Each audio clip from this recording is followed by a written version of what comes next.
بسم الله الرحمن الرحيم ألف لام ميم ذلك الكتاب لا ريب فيه هدى للمتقين الذين يؤمنون بالغيب ويقيمون الصلاة ومما رزقناهم ينفقون والذين يؤمنون بما أنزل إليك وما أنزل من قبلك وبالآخرة هم يوقنون أولئك على هدى من ربهم وأولئك هم المفلحون. أعوذ بالله من الشيطان الرجيم. بسم الله الرحمن الرحيم. اللهم صل على محمد وعلى آل محمد كما صليت على إبراهيم وعلى آل إبراهيم وبارك على محمد وعلى آل محمد كما باركت على إبراهيم وعلى آل إبراهيم في العالمين إنك حميد مجيد. توبا كرانتابا بطلنا أستاذ بيكين كنا كنتو أننا ميرلاني مالو ha president ba konton Hausuwa Drame depuis amajigi dingira famajigo contrôle bunya contrôle hormon contrôle ani organisateur de Touba Karantaba Cheikh Ahmad Baba Cissé na contrôle ma bayen depuis Poitiers ani conseil général Cheikh Khalidou Diaby Koubiya Moro na contrôle ma bayen depuis Poitiers awa ana dimba be mati be konton ani ni be tera matin na contrôle ma balbe Touba Karantaba depuis Bulundaba Futa Touba وكنا لامبارين الحمد لله رب العالمين فيليسيتاسيون بطل تانتو ألنا ناناري نينا كرمخوبا نالونا با نول بين رسول النبي أو إسافو كرمخوبا ماكو أستاذ شيخ إمام يوسف فوفانا ممبا كروفيا فوفانا دينكي دبي بوكي كاكاندي بوكي فوهولا بي na كرمخوبا إن شاء الله دبي كندا ناتل بين رسول النبي برمبي سمونا منكان yalo sunkaro birin bala sale salo abe dondi nya sifala sunkara salo la kuoto après hana jigi parti ka kiko bala wal hada habin damta net ajejele ka godo ku fitino awa anin dimbayel tema abe wala nya bola parce que ate doctoral mo diplôme saba men babulu awa khatugu diplôme mo munti e habaro minke e hakara minke awa e hakko minta hodi bolla وكون لا نين كرم خبابي نارا بطلنا كرمه البيكين كنا كنت مير بيبي توبا كرانتا باجا قاتاجا دبي فوتا توبا هندي نغرا بيتو بمورو اجوتي لا دان كيلك مينيت البنا اجلال ابي بريلين ني اتارا سونتا نا كونترني ما بين كرم خباي كرانستافا مامبري الحاج ما كتبو دبي اوا اماجيك دينغرا وتم بدا مورو اجوتي دان كيلك مينيت الباجا لا ان شاء الله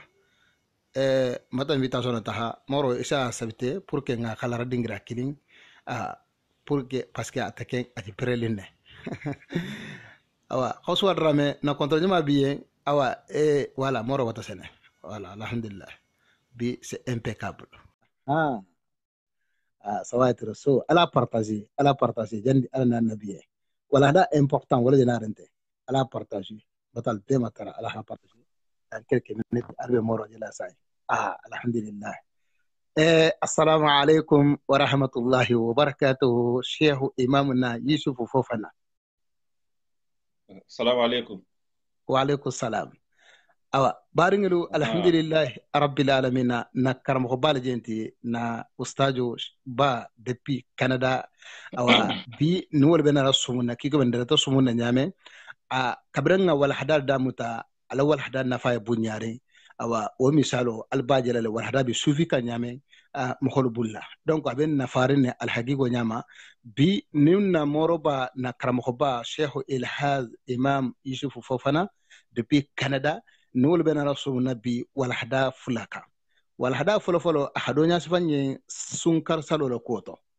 afulanya umunti hadonya sifa na fulo le koto mohon mogo sen hon fahmu nyari godo le ko fitinoto lonna balu كما أطلع هي مرنيا منا فأسألوا أهل الذكر إن كنتم لا تعلمون ولنا بحال نول جخل رلي ngana kuma kan danja ka kontrol ta mi moro ma pour que se wala hada muta moro isago morti shukran. Okay. Assalamu alaikum. Wa alaikum assalam wa rahmatullahi wa barakatuh. Donc alhamdulillah rabbil alamin. Nahmadullah wa nasta'inuhu wa nastaghfiruh. Naam. اللهم صل على محمد وعلى آله وصحبه وسلم تسليما كثيرا. ألبم كما كما ملاني مالني. Mbame kanyimala anyimala foto fo indiji. Okay. Nse bari ngol be konton. Atala tanto kola masumi nganda. Sali awa nani me mabama kanunte wa mimi kanjuro kelen yensini. Wala kete Muhammad sallallahu alaihi wasallam. Sallallahu alaihi wasallam. Hasabu juma al konton. Awa katara bita bayma bayin sillama. Ana bulan bayma wanna hakili ma sai hausuba. Parce que inta mudra musu dingolet. Dara musu din itonya. Kala Bara nyabulo la. Iyo. Ndungu drame karan stafa awa abari ndingolem. Donc wolo mamar ngam tati. Itonya. Awa mama fana lekam madu bar musolem. Allahu akbar. Ito wato londo tema. Awa katara bi bayin Khalido. Bayin Khalid. Iyo. Awa karan Sheikh Idali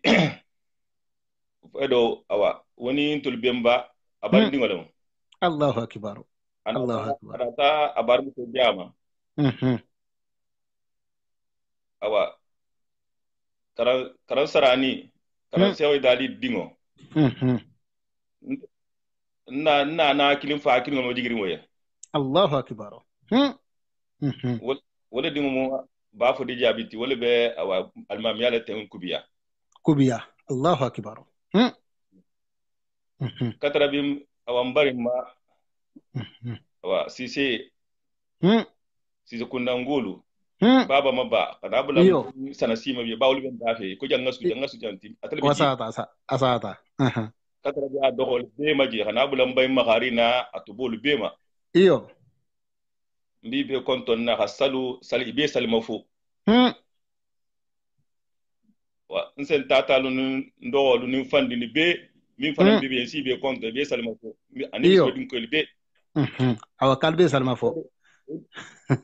émission kende bala mo parce que atemo réseaux sociaux le ti contact direct la mo iyo o de ne kumin bulata ala xaw ñoxon fundo bu ñama altala to be kila ayo min fulo ja ko iqra ko kara arabul ko al insan adu lima jahila adama dingo mu fe jahole tamam millo min filitama. Allahu akbar. Fen ni ma nyalo mi muto na nyama ime dan fa fanan long asi konto filifana. Iko rafo nyamin na ngala hido tale ko awa ko kuma bari nyalema. O bari nya katara bi awa futu nyoro yama. O futu nyoro ya ko katara bi dingolu kulu nyama. Min bele jininda to dingol kulunya mbole nyininna mais ni halu gano ma fele alu gano na ta minna na fa haram ni fi na fa habun ala miningo be asala miningo la nyinin folo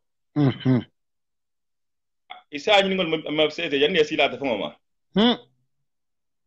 donc ni be dun na kaba yanni be sila kaba la miningo do be sa ko miqat fi ga ihramu tano no folo yanni be tambila dingol la kulu na fa ki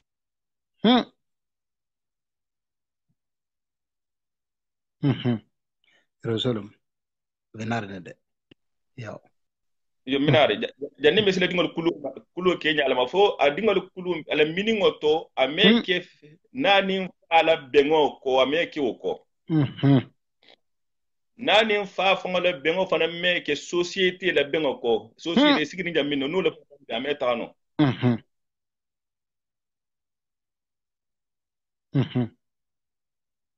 kumala bari nyama kana bula wa futunyo ya mamena la sire dingol tama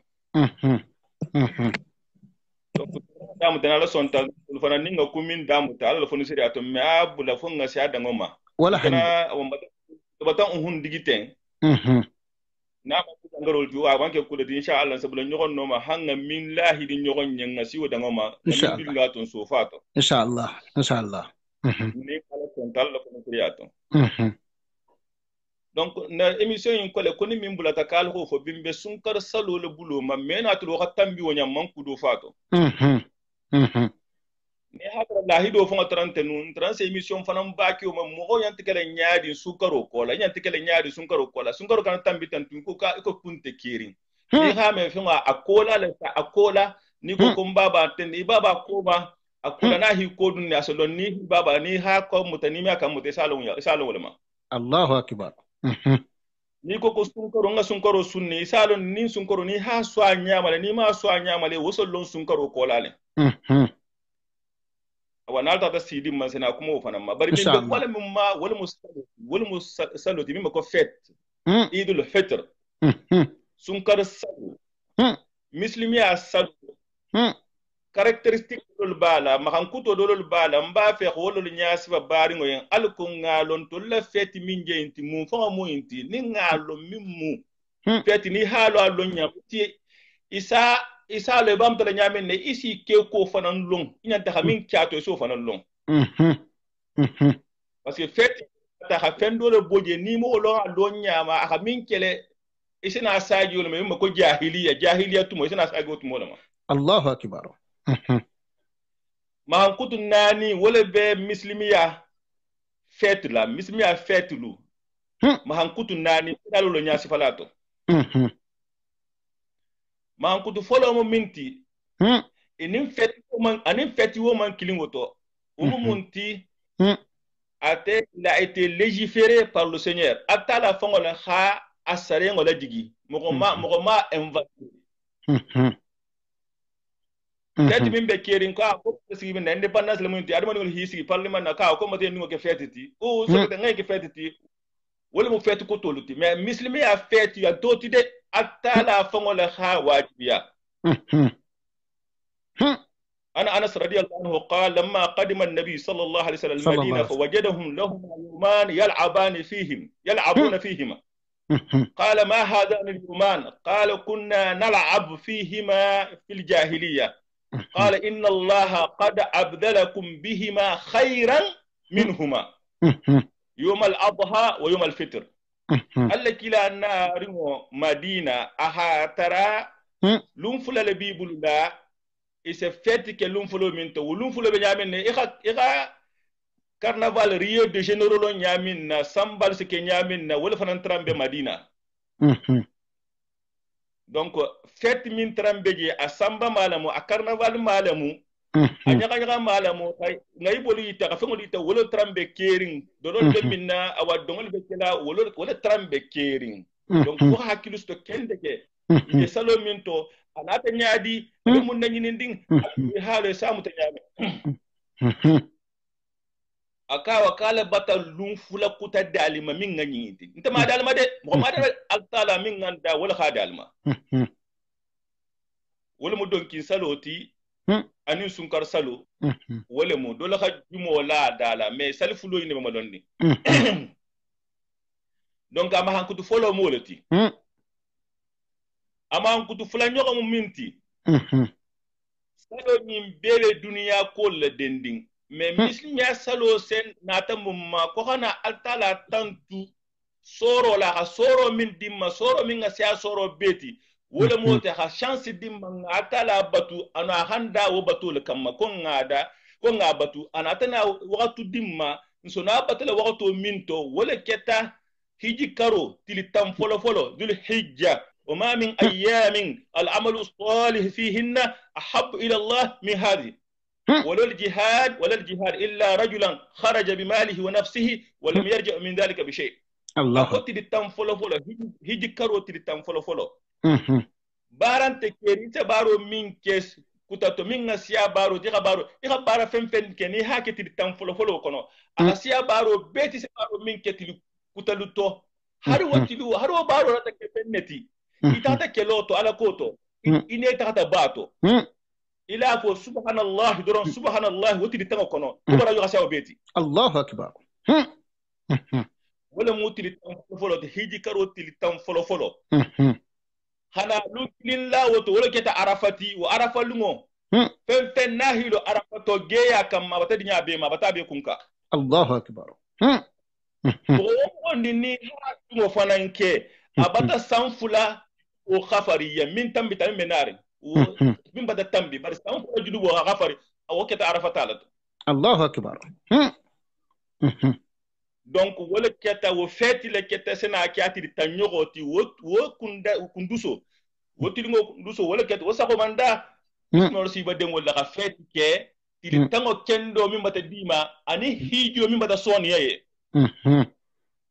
kadra bi arafama min na hijo ke wota feti ke wongo min ilo arafa wo se feti wongo min man hijo ke man si arafa asha arafa tilo sun aka tilo sun akatili sanfula junubu khamaro toto o faranya tala fetu wonu feto ke wonu Allahu akbar karo feti atala akatili bisa badimma wotili bisa wo luwolun asemo dan takunka ha bo jahannama khile do arjanna anata tili sutan dimma sun karo so tili so tangola khafisa so beti me hiji karo tilo tangola khasiya tilo beti kilin titide hiji karo tilinte kerin har sun karo tilo agasiati Allahu akbar sun karo so la gasiya so beti bara tilo tele atilo hiji karo tilo tanga wala gasiya beti min di tam ko ma wala ka arafa do kess tilo tele ninna so la fi saati anati su kilin dimma woto wo su kilingo wo su kilingo gasiya mo min nga sant kemo soto santan na sego kola abala yata aka bi saginin sabake atala batoto itala su kilim hasya obeti itala su kilim hasya obeti mogol ase grupu min fanam bo jahannama hile do arjanna wo sunkaro to wala haake ni wo sunkaro bo talan so fanan feto ke mama hankutu la jogoti ama ko sabanyogo nyim fem fulo ngere min fote wala kan nasi sabanyogo nyimma ni atala la ka wajiya ndumba feti la batole ma nyanta ha feti ke batole la atala tantu batole la atele mu feti tiduya yento feti min se feti salola ha feti salola kala ka takar kan fula kala ha arkan fula bi altala ma ala ha tantu abata min dalma wala ga tura nin sunkaro bantija minna salkaro lota Allahu akbar Allahu akbar Allahu akbar la ilaha illa Allah Allahu akbar walillahi alhamd ninne be muslimo da salo feti muslimiya salo ase feti altala tanto lela ase feti salo lela ase feti bato lela ase feti fankulo lela nin kukuta takati dun woto awate mbada sahi jahiliya mo tumo jahiliya sun salo yinna ta jahiliya min tara famayito ani waso ani fangayibo ani ku dolo min anin kukutalu ahola tara hola buruha nata nkawan kana sagi jahiliya ma san keme sambina san wuli kimi sambina keme nan ko lan kana sahi jahiliya ma donc salo amakan kuto sabanyo le jenti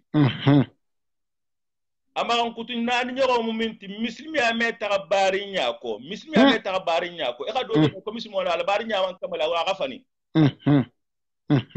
e bi nyogon nale e bi tari nyogon nale wala tana go wa aqimus salata wa atu zakata ali salu lalu altala ya alaka jakko di bari ngolma alaka jakko di adaba ngolma wala takala e ka tala batu in mo la ben ni jakko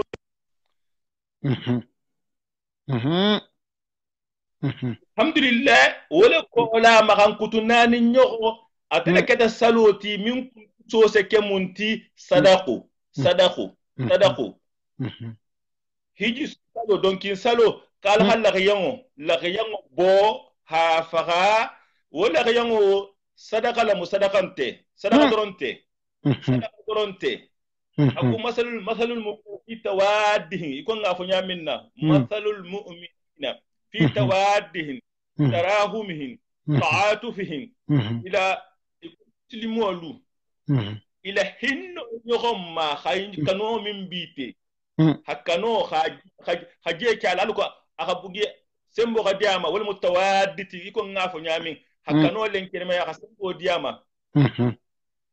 wala hatu ni ga daga yango faka ki hata la sigi sabati sigi kilingo te fonga ba dumula sadako me te fonga sadum itele kitadum folfolat sadako me itele ni folfolat alo sadako doronte kutebe ni ndala donc hakata ngate dino long ni ga fengo long ase diye na diye te samu tanya long isana faso to tumu be kele wala la ko hakata hakilo lu bunja nyon hakilo bunja dino ma dino yo adama di mate ben atala la khate ben atala kan da atala mun ne atala engineeroti atala kan long donc akun folo te ko ngala ba dum le dimbaya afula nyoko ki hadi kado se di mo ma miskinon te de banale mu peu importe mais il lomba holu ani baringolu donc o man di won mako miskiniyamu adi tele ko kal hadi al nyoko nye al ko échange ke asaba nyol se di miskino ma wala hatu ni be village la ni ibara kala ga yongo fa nya le be sigirin asa tigulo yimbe tala khasigi kun itumbe takale ni ndol se jelebe yo wala karsaya do wala karsaya do ka karsaya donc ni ale ko to sadra ni mi ke ko fonga itaka ni sa hakil ne bon isa sa hafu la tare dafi wallahi awa fo ya fo halon ne be salo min to fo halon ne wala ko ni tamban dimbe badu muna to dungo tata di kukutaluma waso kutata dunga to no ama fo ade fo halon abikele mimma sun karota wala ke zakatul fitriti wala zakatul fitro zakatul fitri ni hala saka fuqaru da seza bannar seza kodi me jakko ni bannar do medi de mo na balo babul tirikilin sukilin wa babul fen nasi atoti akanne hazakko jindi fen na hatara ala balo sankilin on tabulu abada harayen hajakko yindum donc min ba dila fen na kilingo ni su kilingo balo baye ise min ne bo village kono wonte min nya hado min ba tala min a balo sankilin balon tabulula wo min village kono hado ala fe se munje zatara village fa kilingo be fayda be saadi a fa kilingo be sa reswa donc fanan be forne ko ka échange ki ñogonte ma alaka donc nin kube nimma han kutube salola do ya sifato alkum karana me manna na babu ma mutabara akome tambi no te imi da mahala parce que nin ku min bulata ho fo iyo ya khala alwano jigi nyalama alwano dino nyinna ta nyaadi alwano man jigi nyaaki Allah kila ma de sallallahu alaihi wasallam aji tele nin bulata nin jene ko bulata se jene ko lejigi nin dole ko bulata se dole ko lejigi ni futu nyogo nya mujadala na bota to lejigi donc ase jigo nya da min bulata hala jigi ni min bulata ntolo fanam be sumu nyanta kele wonya ni min bulata ho fo iyo imelo lo Paris hiverma mo golbe fe rana fa ko a ko moro ko xana basen ko fono anime mo fi ga botu ko le fono anim ko wala se foto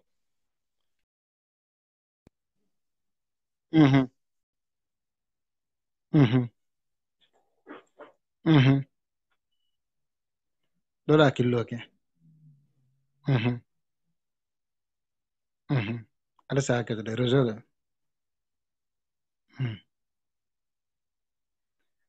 abina da sai réseau mu dola killo ke imola wala dana couper na daga na pc ba ko na téléphone fula ñoo bi jam salo fan ta ko menna amata ok wa abina da sa dan quelques minutes inchallah donc réseau mu bata fo yen ko nembe kuma la kanan kiri imola voilà ustaz imamuna Yusuf Fofana ni jabe ne sen ajouter comme habitude pour que na continuer wala hada important inchallah c'est très très important khatugo mo e baro te kanta lo nale voilà salonte ɗomuro ronte de alhamdulillah ata nemata je hangol ma ñino hañi nin nin karmowol sumude sabelo surtout hijo min fanjenare nte makka dole bitala makka mi hiji ñalon hijo en famu benti nin karmowol be na sumunna kanne ne atala sonta khañabo hijo se keñati mun nin mun se kato awa biento parce que makka taho manja betege wala moro batana wala moro bata sene tanke que min ase haketo wala abatana assalamu alaikum. wa alaikum salam e hakkillo rek wala jana akunto ila harfo continue o fana mu sunnole ti Allah kila sunnole mu ñogon konton mu sunnole ti nini mo hajele be yanta fal ko assalamu alaikum nal fama ta ñoma har yiro dun tal tim nal ñogon ko assalamu alaikum donc na ko pete na fo nga ko assalamu alaikum wa alaikum salam wa rahmatullahi wa barakatuh donc alhamdulillah bimbe kumala kulama kugolemba nin ko kugolemba awa ni ko mogol yen ko fitino bata jigi kar sa kunda isamira ko saya la keteji nin saya kete ko fitino bata jigi no jangaro bata ke ko fitino bata jigi ku tabata dunje ko fitino bata keji ku girimba ku talbe je ko fitino bata dunje fitino beto doxoma moleti o be mu fitino beto doxoma le mu fitino ti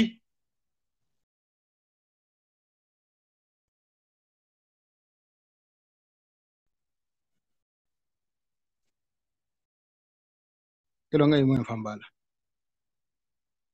ara haketo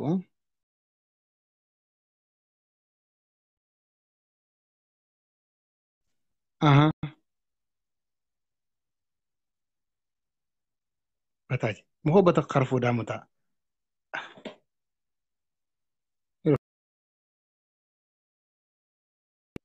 kalkana busere jan moro be sana sa ina saatu wala continue wala wa alaikum salam wa rahmatullahi wa barakatuh mbata imo de sale botu momon dankila wutu ana tranquille naam donc ni ko mo golen ko fitino bata jigi kar sa kunda samira ko ko jangaro jana kar jangaro bata bula u tabata dunje u ala kena bata tinya u ku ko tabata dunje min kita balawo ni xame albalawo ni xame albalawo fitino fango wala mu isamin sa ko mi ko xero wala mu fitino ti ni xalu gano ma fele aha mantongo min be halagi fitino ma den to sa ma ko mu fitino ti min keta fuqariyati min keta jangaroti min keta kukutalti ama akhi halagi mumma min keta khairo tin sa man ko khairo ibol mako fitino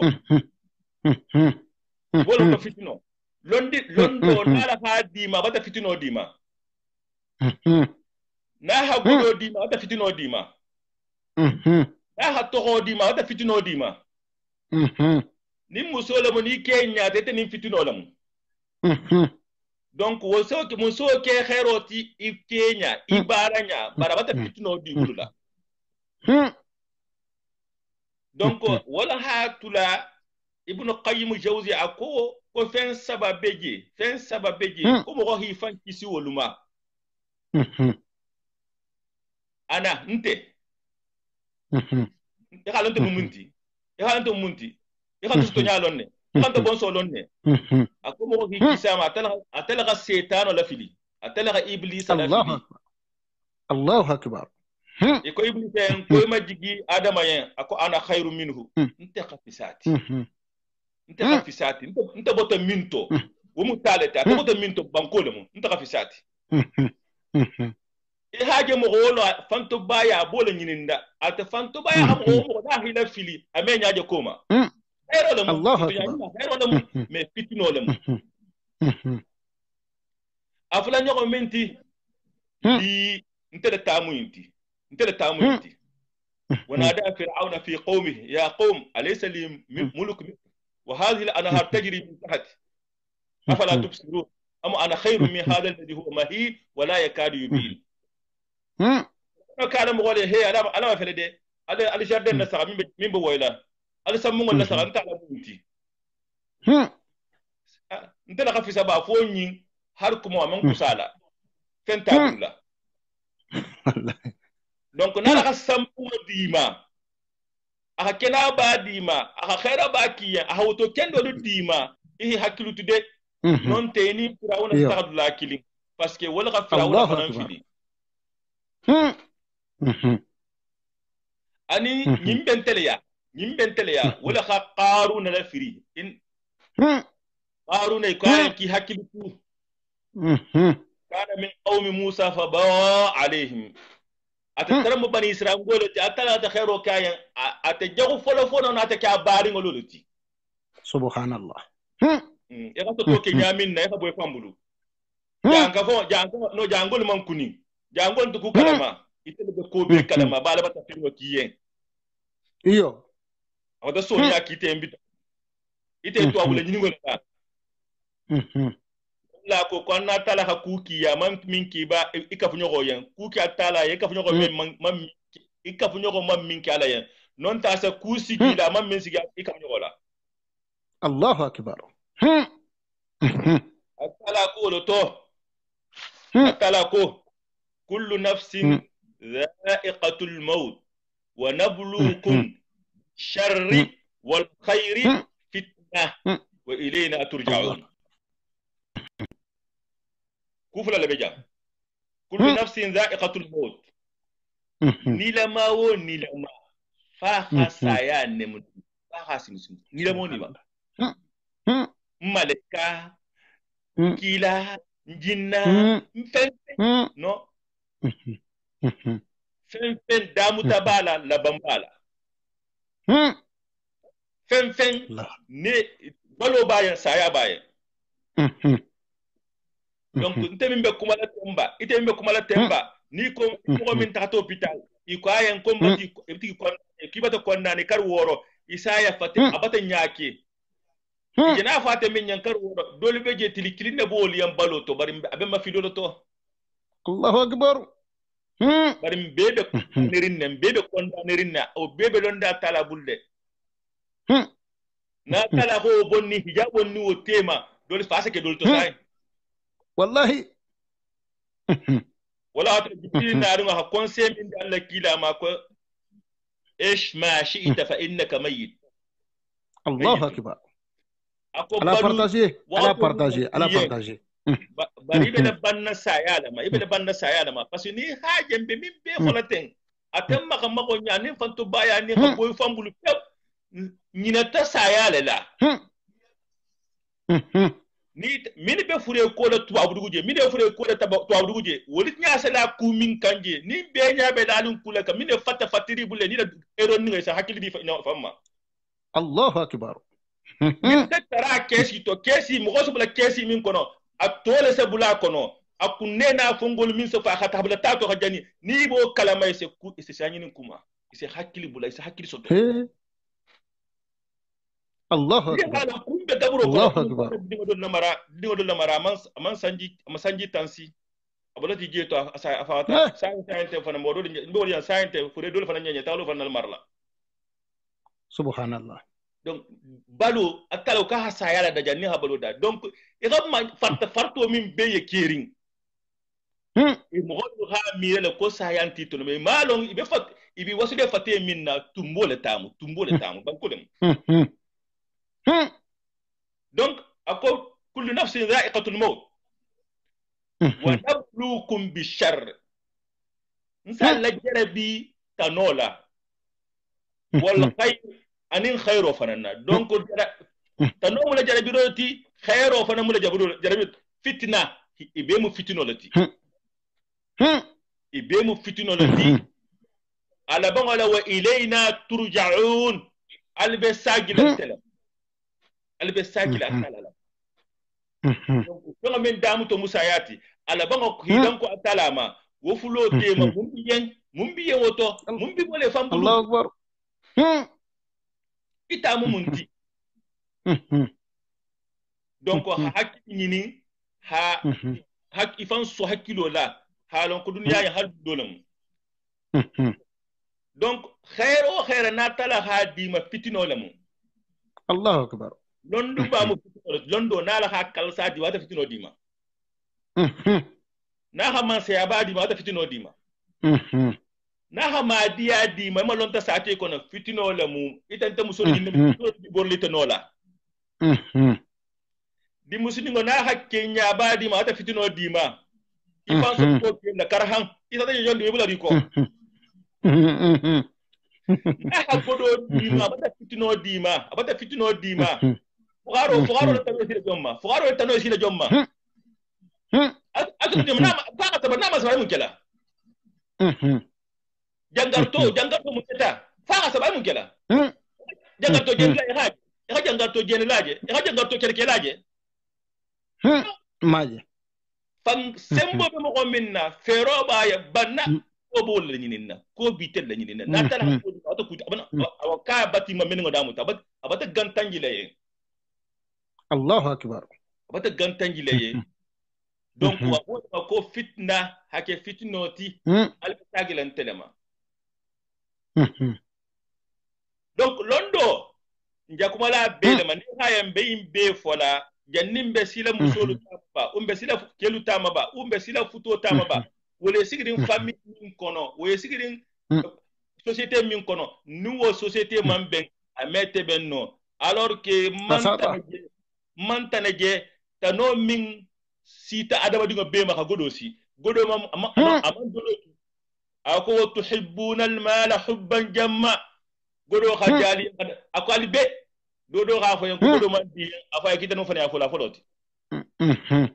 diyan yobe bori nyoma adiati yen kummin ka be bori nyoma bara hadin be yen nin londo diati yen kitabo sidi yen kitabo fi khasanne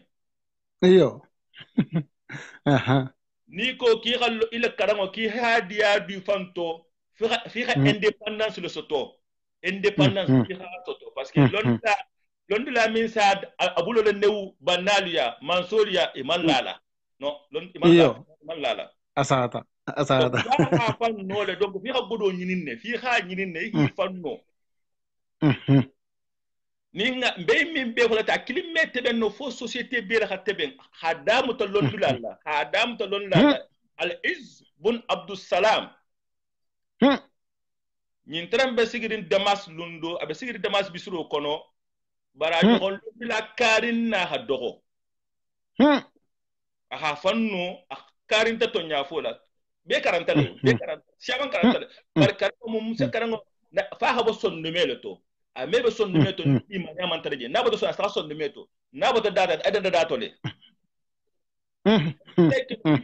tibulula tibalo ka tibulu ka limania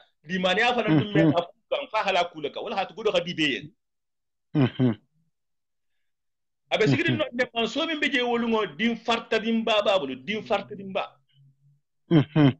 bal londi la be ka wando min kere mi suro ko ante diara parce que asikele ba nin ka wando bola hala ka wando bo kabarin ba ma fo ka dan telma kuma lele ka wando man dia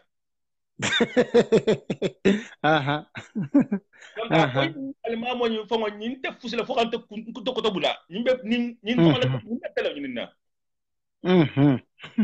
anati pare bi wa ta mi suro yon ko na hala batula bula ko abularu nga ko asita hatara keba ma jigirin abati sembe pilier la asingo beta sabari silo gasiya bari keba singo jamine atamilo non de anu keba ba singo fa hadan fi parce que ate ni ay tam dem no foko kele avec keba la nyininna anata keba ma lon fa ko mo kirin har ha nyale la mala saka amete lodum fa jata fonna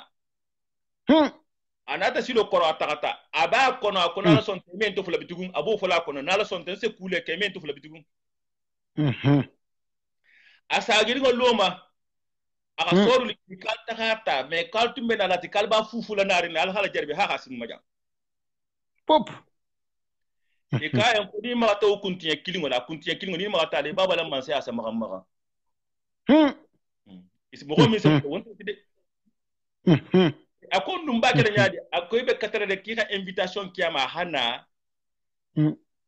ala ko hadu yaaja na dunti yaaja e ka fen kale joli bato aka asigolo do junja akon bo kala nyaadi akoy ba fola ibe mo lo kila ma ite nyogol londi la ba mbata la saka janto nya fola mi teleti janto ndi kila ba ni ma mi teleti mba fe la jama de nyaaje hanan ka wanda tala ko la ko hakiri sotum fa nga bo filirinte akoni go fa ko na ta jansile ki xana botele bo i xa ñokon kasi ako mo mi tele kila siru ngama nyamin na e kom e xa datti ko la aka ka ta fa man ske dingo en kon kan ta fa en kuyo ko singo mimmi dam fi xam go to hatambi wo me ta xam hatam go ya pop donc fa be la xat ñokom ma fo xat di man ya de Grimbo min be Paris. Abi kononto be Afrique le. Abe bola Afrique le. Ala mun ka be godiko. Mbe godi ningo me ebe godi ningo me dida dinningol mambo min na tambi sambala al mole garala. Me samba ni baro batana. Donc abate ke influence sangoti. Allah kila ko Allah sallallahu alaihi wasallam ako al-malu fitnatu ummati ako godo le kedam man to wala fitnoti nte menje sigiri njam mo nga fitu aduguja ite be sigiri mo ngi fitu aduguja godo toro min be ko to mo nga sijan ate godo ko mo de ate godo ko donc fo hakkili ni ate godu ko wala ma nimma hakkili ni godu ko wala ma tele kelen sabot Allahu akbar donc ya la ko khan ne wonni mo ni ha soto fitino nam wala hatula lolla do tarambe har ji suma la ma ji suma anene ma ji suma min aseto ako wala tusalunna yawma idin anin na'im isalmanin ka wari yamal lungo e ka nemo min dal matala ka nemo min de e ka mun kyala Allah mun besira nga jisu mamin ala kana mai ka ki badan nemo e ka mun ke lon banna ka kan ne risigi nyantalan ngan sigi tulu be to awdugute nasbu wa hasini ma nyinan sangola na tago lumoto na tago senekedula kim fa sitan jamma o ko jubo 30 je 37 hakanne hasagi wo dolu mal ko ngalom be nemo minto tanke ni be khero to iman sagi ko muma itan me nyami nemo ko no imi atala tantuno etonya sada wo misalo mumunti Allah kila sallallahu alaihi wasallam la yantiqu sallallahu alaihi wasallam أخفن فوا على قصة دوبجي وقصة ونيان تحكي بادي لما مغصبة ولو ترى بتورولين سافر لهم كفتنو بار فتنو من كوكيلا إلى تورو من كافري أنا من كافري على سيما ولا مبغيوت على أبرص مغام مبغين أني مغام من أو كنتيان تايسا كاسلا ataba nyogo finginte malaiko na to tara ako min mo bagira ko ayon ko mun logo bite la tito mun logo bila ako mba fele ko fatira saga nyama aka fatira saga nyama ko na ko juma ngati ako ka nyogo mo dimma nyogo mo kendo diama ko mo ngadi yen nkuntu nyo hana ako diama kuna fuli manga diyen ako nyinsu wa kanyi sikendo diabo seba ako nga diyen ako nyaaka nga jero ke aha diama ako mo ka diyen ako ayen ko eka sa kendo dimma nyina tana nyinu ka khero nyinsoto sang ko la nyina tana nyina kena na ha nyara ta nyoko mo amada ngol ko fara na ha nyala ta amela nyi so da mage do na hala ta sa hol da moje ako mo mi min tere bagirin ako bi asira la munti kol batu gole yamma yesono hinalanna mbata me akubar ko dépense la gasiya ko la gasiya kunna kunna kulu akula gasiya fayda kumi ame benna bar me mes nyama kilin ni ndoma kilin a wulu la jibulla non ko la gasiya to ko fa takallakum gasiya akubar ko abele ko ngite londe ka jollo itere tarante bago itere tarante bagiri jannu toti ntele na fulo mbemba kele mun bemba subhanallah ni aje hadiso na ten kumo bete amin ngala fo anyina ta ko mola dulda iyo nyina ta ba ambe ba do to minna ko fo karahan dali balbe dun to minna nyina to bela ga seno lumba tayina bela nalaba tana khairo dimma ni himiro min bibuli sabu tanyalo wasata bari ni tola anyina tola la no amamu tanyalo aka ki ni fani ala mu kai ala hisagi ta sagre nyaminna Allah fulo be hole ke sabanyo ko ina ko to nyalamu akon trambe fingiri ne kuje atala ha nemo kenyanga foje mbe sigire harum balu foni mo la hadimma atala ha be dima fen lo bila tato mi bal Allahu akbar donc hakatale hakili nyinin nan kunun don nan bilon bari kanam bon fambulula to adu kanam bon fambulula eron dino mi besuda kanam bulum fambulula atala la karafa lolu fitino lamu Allah kila sallallahu alaihi wasallam lundo abe madina sahoma bota salulla abe bola nyaminna agas sahibulu ansarulu ijama ke ba jama imbatan na ibala galabe masalula bari mandati ni mandali akanya ina da mandali so ajela bumbulata hakilo ha so yin kisanta fa yin karoke adukum qad sami'tum anna aba ubidata jaa bi shay'in qalu ajal ya rasulullah mumbulata abu ubaida ta basra atata impôt le makani tax atata impôt makani wo impôt wala duntam wo soto wala girimbo le meta wala ka jamaa mbula Allah kila labenna Allah kila tumo le moti subhanallah akwali eno khibaro me akoyo ko ngati ko akipetege ngoli jati khibaro me wala nan ako abshiru wa amilu ma yasurrukum فوالله لا الفقر أخشى عليكم ولكن أخشى عليكم أن تبسط عليكم الدنيا كما بسطت على من كان قبلكم فتنافسوها كما تنافسوها وتهلككم كما أهلكتهم أكاد سوا كم تنكلم منصور من يندا nte silen dariyan fugariya wo silan tenna ko fugariya no wala ko to samu ko to samu ta ko fugariya mesela fugariya fugariya membe na fulo minni na malon kata de fitino kabum fugariyati Allahu akbar fugaro sadun nar janna sanji keme lulu jannin bandal be dunna sanji keme lulu subhan fugaro bulto kumo ni ko comme ko yanka c'est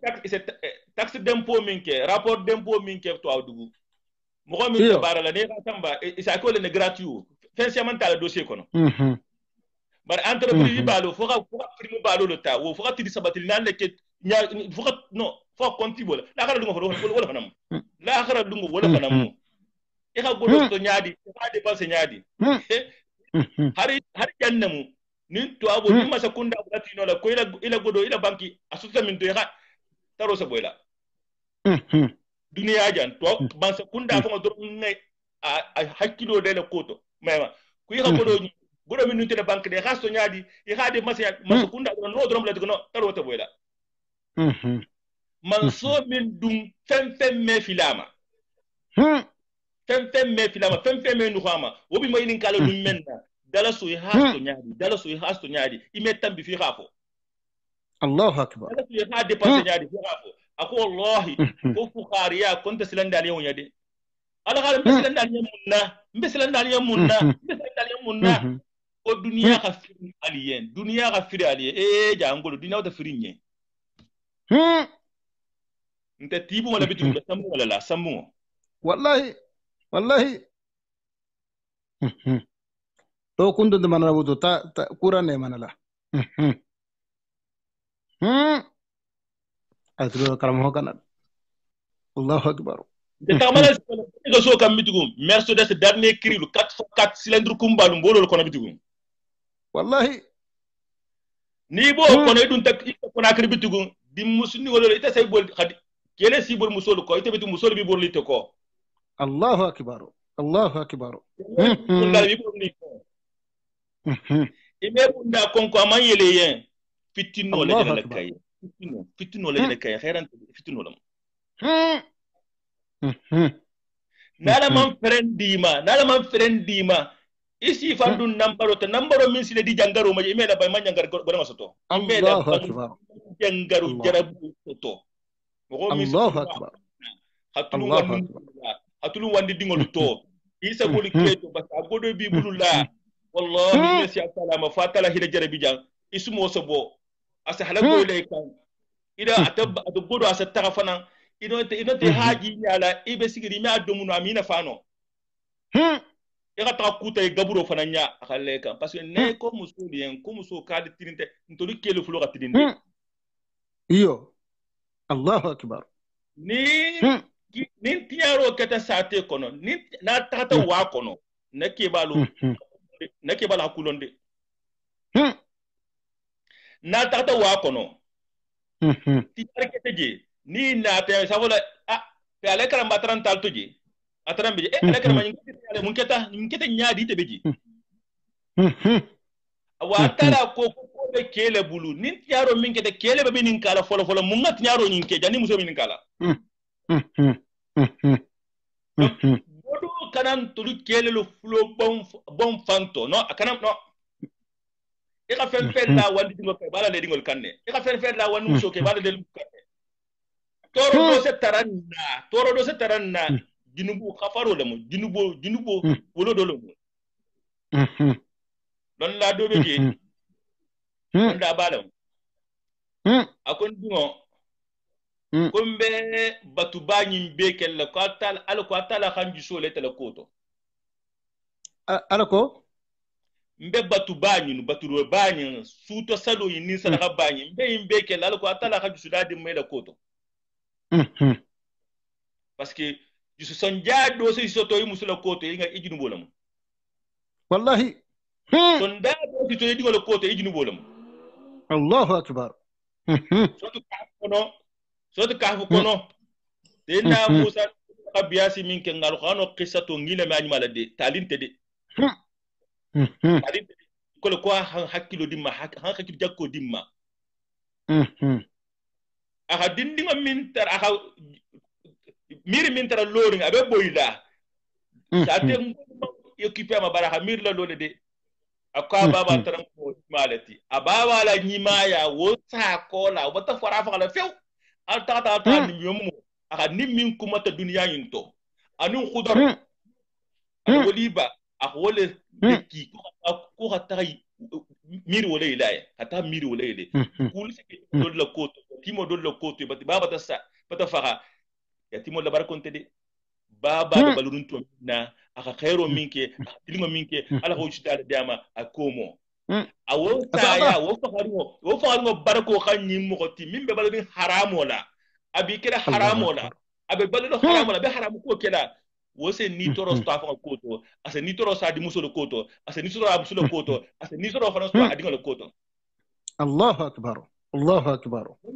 La ilaha illallah. Na dun tala loko na ko amusi en ko jedi ma ko pe kifa metata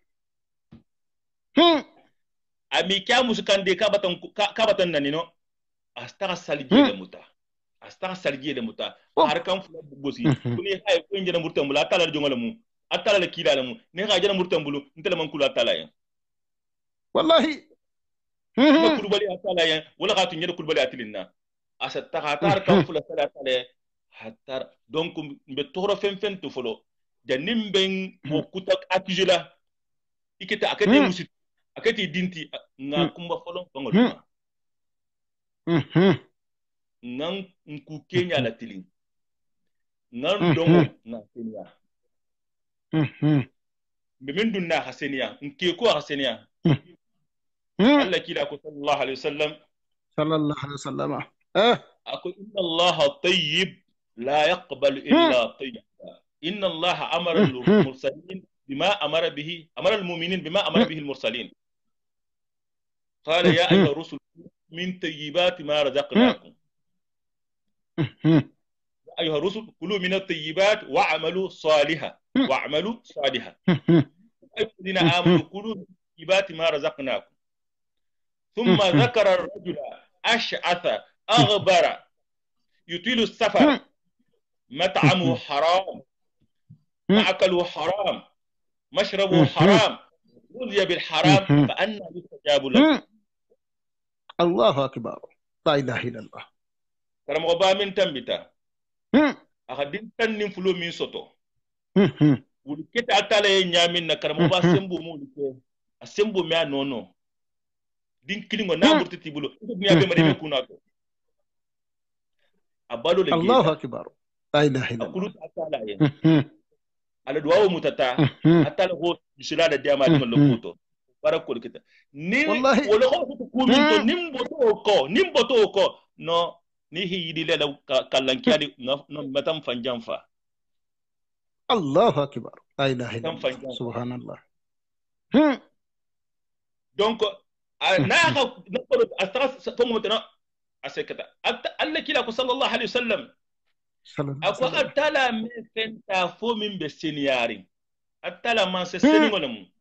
na kallankiele mu mal mata wudunte mu ame fenta fo min be seniyari min be seniyare na hidi ya tasbiya mutasa tasbiya wuri kidi iba dum le nya be haramo to television na meta ibe fari haramo la meta dum min bi kan na haramo le meta fon be sonele do fe rendez-vous ko tabi mam musuto inni min ta futo to ko haram ke ala memo jam Allahu akbar Allahu akbar munga tumbe tarala anta tala munga tala ngamba dunya mafele nganku kenya mafele nambaro bimo na ben nyin talante jahango kunda munna jango be balodu seno la tigo seno ntey ko beyen etrambe talbiya to minna mbay makhari bulula nse adpoka nsa tale hata kun hakun sa to takamale bari nsa takaman singola da donore be sigin kun na nin dite jammen na nin kura jolu do mo molo nsole mo tombo hadum Allahu akbar ta lakata undun ta kisin undun ta dari jeke baba na kurata tabiro la wosa tabiro be tebenna hatta hasin to fuqaro ko to ntolo sa dum na tabiru to aduba no dum to ke ba na alfana la dimbe asolo dum Allahu akbar nya tarambeji pop parce que bado kala halal wala kala haram wala ay kala halal wala am kala halal adum la kala haram wala Allahu akbar bi ni tabi ko tuba kana da igbe ba nyira donc nga njolo fore ni haya qissatu nyinu ni haya kila la qissatu ata qissatu kilingo ni ha mu tay sa développer mes adangama parce que londo buntu le mu fulo min filita ila kumoto na fulo inta kan soto bemba nta boto nta banna boto le mondeti aru fana ko inma utitu ala ilmi indi londo min bembulu sabu yamma tegla donc ako nte silandinde alla fuqariyanya mbe silandinne ya halakaliyen iyo na lu ñokon wuru jala ala ñokon hala jala ala ñokon kelala fugaro lekkelo man tari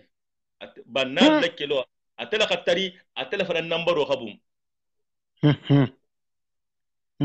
atela tabukata atela sama sekunda so no janga girimbo foloto ame takano ibe konto fili les kena lawo ida kena be sigirin je ni dir kino tamit fongo sa dum ide mu ni no mo ble kono bari bi no kuku tabula wallahi donc lim fola bari ngol yen janga tan kyar soto ni min ko konte rafani amma tokonten be jam min ne jante kana fana ya fole ente jam min jande bunya dole be tidi talante na akarante mbulu a londin tembulu wallahi mbolon ni fonga yen ba ala sadaka bolemu ale kurfi ala sadaka bolemu ale kurfi ala famma diga transe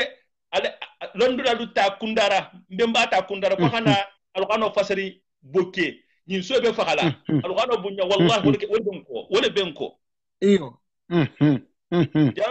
jang conseil min be jang conseil des imams min be jang amko lulu mi bureau ko nte ba bureau to hop abi rejide fatwa mba bureau to lundol be je foka juma fulake hataka sali janna kana sali janna Allahu akbar donc ku sabam isa tra mol be jam min be karandi doctoral bol bulula akumanti bulu akaranti bulu wallahi bari no mbem balu la dube ngol ko hambi ntoro digol bitigo no le man duben soton kana ngol toñi ga folo de ntoro fanga man duben tutu la ilaha illallah nim mo gona do ya hammon to futi naji ta la gida bitigo hammon to futi naji ta ko hatulu nga fanna wallahi ko bo ni ko taxarin ko go do futi tam taxarin yo tente misri ko karanta do kono ni haje akomin ben silanda la ko to ko na fulu mo ni ha mbe na fulu ko fola karanta min siama na sata lu kono godo la hake nin ko godo hake nyadi nin mo ko ta nyaminna ana le mercedes wo gros cylindre na tambi ta nyaminna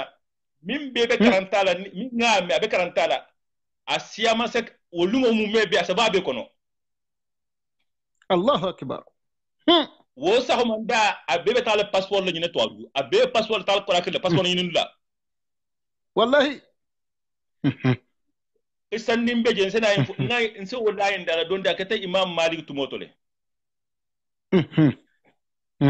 imam malik abe madina la abe wala kada parce que anan na ko la xamunu kende ke ngemi folata no xamunu kende ke abe ko karanna wala kada wala awa samo na ta tambi samante makka samante ji iko alfil ko samo no nabi anyala kanana min bebe karanta la abe filita pop abe filita wo sama siyama na tambi da tuba wala karanta alfil wallahi wo sama siyama na tambi da boke wala karanta lusa woto kumbayinu mercedes kumbayinu katwaka kumbayinu amma chaman to anoto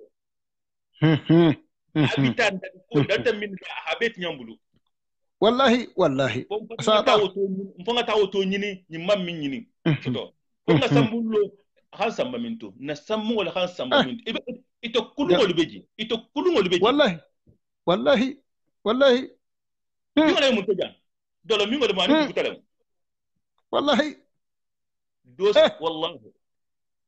nkana dun dolu sela bar si dolu be asa dolo minne ha amin ha hi fala sago ma hakukuta mutaman kala bar jang dingo mi magala ko tinyala wallahi Allahu akbar subhanallah bena kinyala mu minti nga kiwt wasata dunna dina ko to haraman fello wallahi se bunya jaka wasata Demba hole senoke hole gaso tege i hole gaso tege wala ka dinna ni be hi bori kabo karantala sama la sagadula kilin na tuta dafi mun ngati da man ta sama la sagadula akon ko andulus ko kana karantala ko man na sama la sagadula man na sama la sagadula donc mercedes kanam bom fambulu ade dembu be kumba kanam bom fambulu sa kumba kanam bom fambulu wallahi ila karango isa bunyami so tato mercedes tigo samutigo mafu kukuta berjango wallahi ma soto ay wogmante asahata isa kallan no demba kele jenti isa fasari nje kisato min fala isa fasari njira fasari tuba talama nsana fasari france fanan tama ina ta france ina ta kumi nyini ina ta godo nyini awa godo nyini tilingola ika sagi ikana nin kukuta basa samo min be barbes samo min be 18e fongol to ikana bulo no la de man nawol no la de iman nawol no la de ata min no la nam tigi bari boto nambaro min be bularin ko hakatala hakili ni fanye nku kenya ngama fele nganko fele ko lal faqr akhsha alik akom masila fuqari yani abu hurera ndo beje abata ke amiroti ako asisti ki jamaa tema abata kallanke abata ke wurginteti asanya sifa ya kontrambe sufatu minna alla kila tumoto akudo khantar la hatram belari ka hamira ko mbata kitala man kitala konko trambenna Allahu akbar la ilaha illallah konko la ahamira ko be kitirala le ana ta hamuda ka be mosla nkaya nko nte kitirala de nkono wala ben toro Allahu akbar mais ajo fo to bolo ta be khairo to min fo hatu fole kan ni ko wala kan ni bodu lala tara mo minti yinso no ni ho fo min bi khairo mi mulina isamu tanyalo sai adudo e haso ijin ila degoni ni ka farin ni ka mélanger ka subulu la kono hala mininte kana ajani e hawlo do abula ha akinyami na ka subon mi atanya je bota Allahu akbar akalla kila sallallahu alaihi wasallam ka hafata sallallahu alaihi wasallam aka mai janya la soka hanene Allahu akbar abi khurara tala kamede at kamede ntol bembaji mangi si Mercedes kono antije bembaji mangi si avion kono antije donc fo ka hakili nyinine nkana bon fambu ko bole keten fambulu yom musol baka tinya bari ke siaman ne tinyata asata jifo fata bitugun muso faita to bitugun digita korakre bitugun kukuta mutata donc nin ko nga ko muso le fo ka katalan to likke fo nga kutangam nga occuper mfangal mo fo nga kuma to nya fo nyogonye wala dala memi fo la muso le sa mewo musu siaman bente ke faram bente de bari musu siaman faram be dimindine musu siaman faram nata histoire lamu donc ha alsu ko nabi sago godo na fulo londo to mansaya kallankeya wurginteya pitino na kala hadin tege ya bala pitino den tege Allahu akbar imma shakiran aw kafur atala غير فيها تلا تنتو انياما ni ma tanto ama na maro asata ni na tana muso ma bitugun futu nyogonya ni na ta futu ko ma bitugun c'est même fof kelu yam folo akole ko mus kelu khasiale musoluti ma anfaqu et ramit dépenser le godola il a fait 21 musoti lo kono dépense le on le dépense là Mhm. il va tabler l'autorité là Mhm. Mhm. wo fete na bulala bitugun Mhm. atala fananga muso fanan dawo nyale Mhm. abe bungo kono musu ya man sonyi ma kwa akira dunga kabuto kulungo luwo no nambaro lam Mhm. no Mhm. musu ya man so ama Iyo. Betege. donc Mhm. wabu duguna ta yele man dole ke Mhm.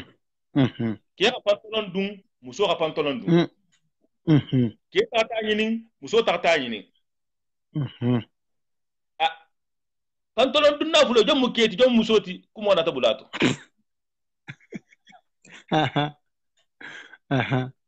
do nyin silen Mhm. kongo na ta boîte aux lettres là Mhm. shek nama jonga shek inna nama masakunda ala sana masakunda wala maketi ba fa kele maketi kuma na ta kuma bata dunga je Ha. kuma la fola ya Ha. mimbe muso hakilo la sadere ay be gere la mumbe muso so kudo tilima abe bola minto inta kalama ite be Mhm. ko to ate Mhm. Mhm. alla relation te kilinti bitugu al ite khamira nyamin ne kimu keti nyamin no won tate yem bitugu no anta siamanye Mhm. mi ko lino wala ke hakilo ti bara alhamdulillah njolo fola nyala ko hakilo soto Mhm. ngolo ko yiro kana bula jeto ake samoti so fongoti Mhm. Iyo kunto meta jiye ko tanga meke bambote. mambo Mhm. donc hakkili nyini kana na to awudu ha boyla sidiya to Mhm. ero ndi mi bedunni bulu kani boyke kani ikeke kutati Mhm. ikati yana kuma min fo bagito nyima ani fi nyima ikana ke bagito nin kungerati ke finginte min na hakkilo soto kewoti kite je ero ko nya ikele na tituo na man ne tinta sola Wallahi. Mhm. ikana ina sabola hay ibtim kola donc wala ka siaman soto Mhm. wala ka siaman soto Mhm. donc ibe Mhm. ke fana mbo guloma fi hakata de libe kuma le hakili ni pe ni mo hakilo mayele mata sa mayele ma hakilo la me ngi de sembola Mhm. ni mo hakilo mayele mata asa mayele ma hakilo la me hele ma sembola ni mo hakilo mata to ki bayele ma sembola ija katile le nambaro lam Asata. Asata. ni problem jaman ne be bulari Mhm. na dépense bolante keti bitugu Mhm. bi dépense bola atare keda saboti ko hakili maye atare keda saboti atele wurita atarita kabiye nyini haneti hakili maye bari jannimbo ininta fola nga fola de nko kedo lu fana bulata namba error to de bulata to error to munna go idi muso khana ala kana toro nyogonna bulo jifo fata nyaminna wasa o manda biye santa hari biye salnu wala muso ban kalama hari tagal wala mamba kalama wana ha bari muso lu me bitigu fotol belana ala kukutre bularum sate kono abe fota karama abe fo na alfalu ni be musfula nyogo nyininna ila musu folo folo sa ta hijo le ko haja ko mba feta hijo nyina isa geste din kay no mo sala iyo isa geste din kay ne pelil abe pelil ko geeda mal ko hala kunu bari ita khabiyasi la ma muso fa malon fon ki be biyasi la afa malon fon ki gaso toke muntan wala bitu bari muso ba ki lebiti ba mo na to bola ni na te du ko ala de nati nyati la ay dun koy wala ala de wallahi donc ni ko kan ba be de fola ala ka be de fonte ala bulum na no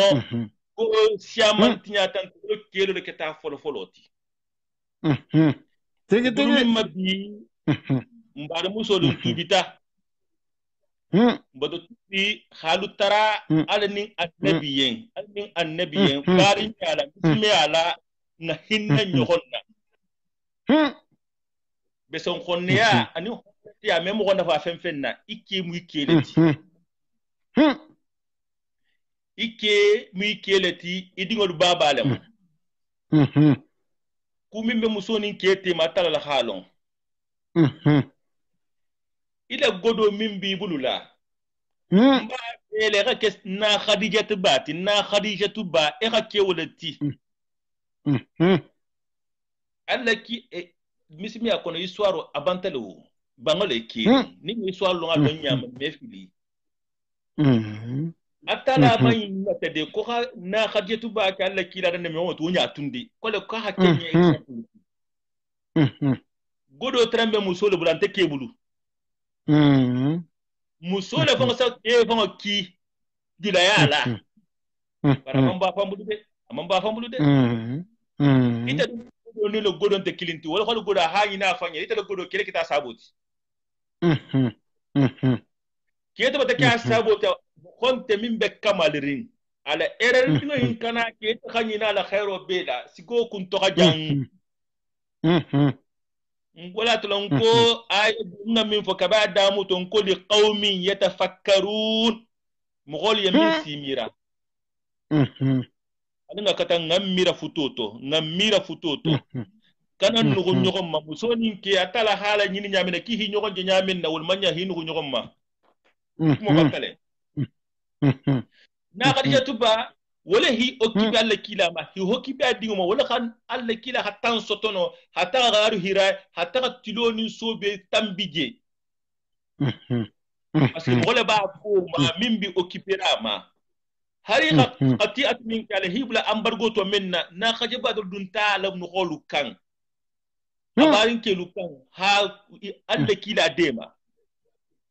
alla kila bata gari hirato minna naringo na khajaba ta atalkata mu'minu foloti isafala ko don fulo ton gondata duniya into na kharitu bala abakar tede senna abakar tede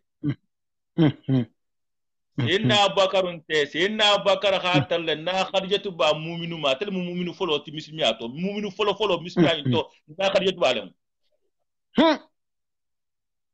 atala khala ben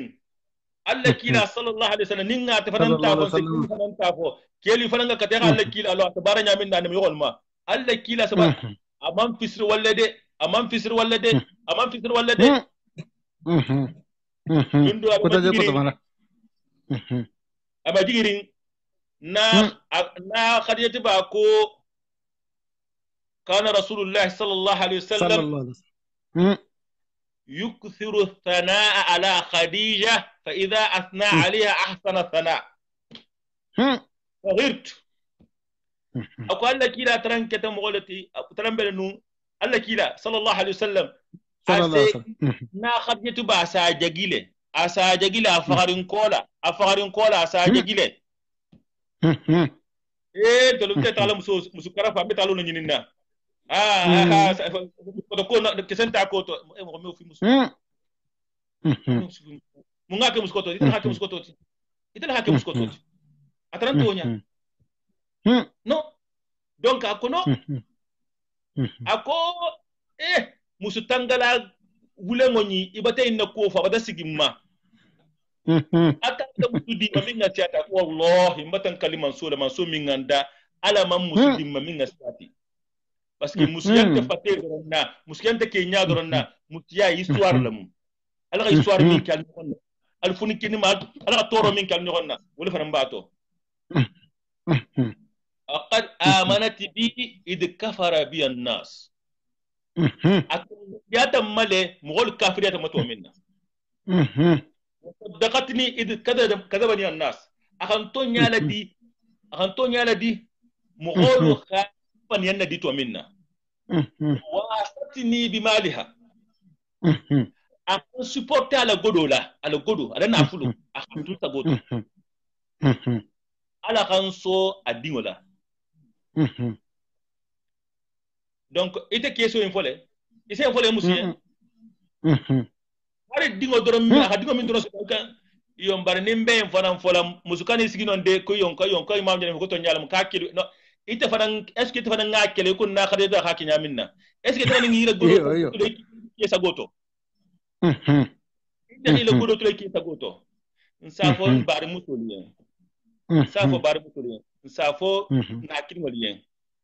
ila arjanna ila al-akhirah arjanna ila jahannama abila lolo kono anti jawjanni abila lolo kono alla kila ko sallallahu alaihi wasallam ko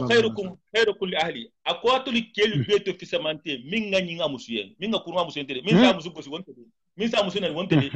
min na min sa musu mususa min se amusu to musa ko mali beto fi samante ati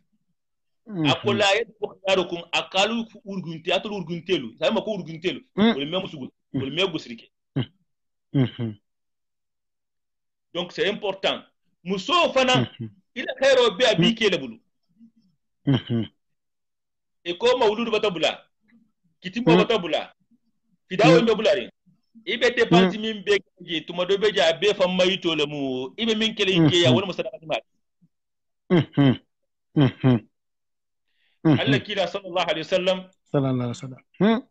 aboringo isra wal mi'raj isra wal mi'raj anaringo ahadan tigola saiboliya akwa tala ha bunya dimma abunya sita imma sitar janna ngar janna toge sita janna fana nga janna toge akuba solu a ngamin ta jahannama khibar dimante de mun di khibar dimante akon ngal tarjale albe siarin je kono de akomo ngan siaje akala ka fisir wallale ne ga fem fo futo to ni man ko mo yin fo man ta da mama parce que ni ko ke yan ko dépense bo ise dépense de bo ha mo gol di yanni ni min se wasa bare min mu fisir wallo ti o me wasa me asata fem man ku futo to ke ye ni ha me ke da ko na sita ya bundala tun abatala fula teben abiteben na ko mala medina nyamin na so nya ba kono musole be bunda koma mogole be bunda koma min sa dala kasi laba dala kasi laba ke man khani muso nya muso sa dala kasi atebe dala kasi da tun jantin be hadiso nyin fasoro fengela nsena sena ibrahima atakata di ko konton lummen na sena ismaila atakata konton lummen atara konto ama taraje hatara na batabang aha musula tarallo kono kayen kike dum akate jan kabata wanyarula kalbalo be nyaadi he afonya aga ako masibo le to kunna jan to balo karhan gole ya fo gole ya to mbala fo ta nyaadi ko ko di kiyo ka fu ke nana tala alabunda kunkun ka ha mafali akana anata yamin na kwayon ko mo man sijan kasi daraja ne memol ma halon kisan ka ba watambi noro wata tambi aka hamu fa aka wa ko minna to kon baba la ka ko kon yi mafalin kusa ko ta ila mogoliya hadiso ni kisa to nyalle kida la khafu amma ko nyaade aja fulale kunna musole fe ba be dala kasubala iyo ihi ke sutura iyo lunga be me benno yete tarjangarli wala sitaraka kusa saraka ube futulo to nimi mbulato lumenna alahi jawla e hawlon keye ada fula nyoko min taraje uka kibet mun to kontul fo khero ntul jom fo khero adwato yende wo duwale sita makangoluma wo duwa munti akombe baludun jelela anu subo aka talabata khero kaliyen jeto watake subo to dunya kono bonso min mo ministre balu je darana subo jani hadum ajemi kari kiliba wala imam fen kuto do ami tora makango don nasum makango don pop wala na toti te ismaila boto alle kila boto barako loto musola dino barako wala ta feti mismiya imbeje loto katara bi wo fo nama min kiti aka min samba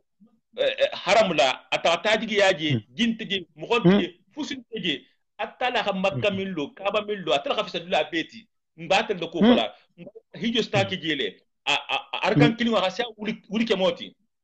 wo makallu to ba kela man kelo ala de ha musola bulado la ha musola loje kanto wa je to kulunya da fusunte je musola be lo kono nin lo ta musola munata da musola mu wo tafsiro lo joti donc yela nambaro be yamin musola nambaro be dala kasiba wasabaliya fisir waliya wole be yaman kan ero ndi bedunna shekin ndi min benala ñina tay na lummen na ibe visa inna to min na bata tare sigi pari korakri taga mo bala sada gol be dida ke carte te français amman carte min moli san abi killa nyamin na har na be da wala ate compte fil da abe carte composé la e mu bay mun keta no carte ko ngadi no ni musolo halon kil se maganya sifaluke ise maganya sifaluke pari wallahi idan ina tukoto ni holon wallahi si sabari asata kusamana bullo samana ba karamo ila kharafo la tegendre suisi cabine do téléphone cabine do trambije 00224 de o tinyata le tellement que manyo kilda la ha de dik ndole be misuro ko janne bare min be musulana la ibaje le badon na anyara satara lo anyara bara ko sonnement jam ade jaw janda te kat ko journal te kat ko journal donc pisiro le amanyi pisiro le ajena pisiro le la khasiya man toro donc ako musori yen kon ngal satara jala khasiya to al katala khasada godi Zainab ibn Mas'ud لما كو حامل سواك رسول الله صلى الله عليه وسلم اتكتال صلى الله عليه وسلم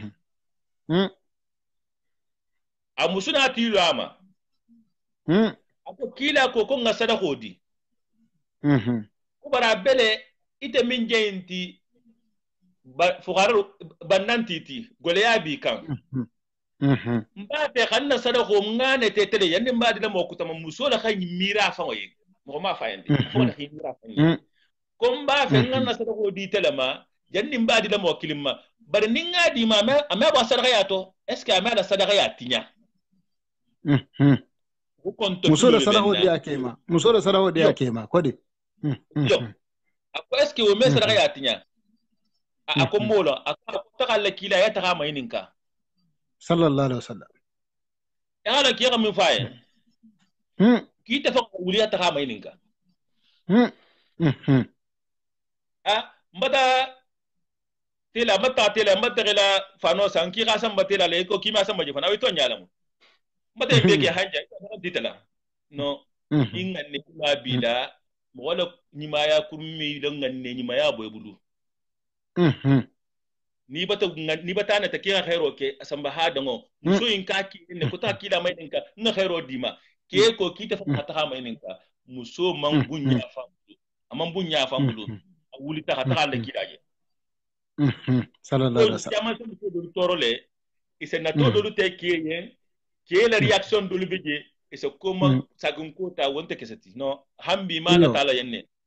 e hana ta ko hijanka ku tala ne ga kala le e ga me mogola ko kume ke mo rien sa ko be fisir walle a ha ke mo le ma ka tala yen ta ga ka tala tiro ala mi toro bay ma kile ile woni malon ko ha kala le yen kela wo ma fo ko mo fisir walle no wonti tama ite ha ka tala atala innahu shakur halim woni malon ataharima je abet bundala ta musukuta fanan taraje wo muso fanan na to ko la donc Allah kila tumo sallallahu alaihi wasallam muso lo khayna tay ki sallallahu alaihi wasallam ko nyamene si bira ke fulo lama muso ni ga khayro soto inyan tibire de ki le fulo ma ikile woni ta to no sotora woni ta khayro tola ila man siabi le ki ila man siala to ila banne abi ki ila banne ala to ila ni ki kita don la de lon lati nakita masoti ke masoti nakita bade go banoti bar iyo barki hakilimade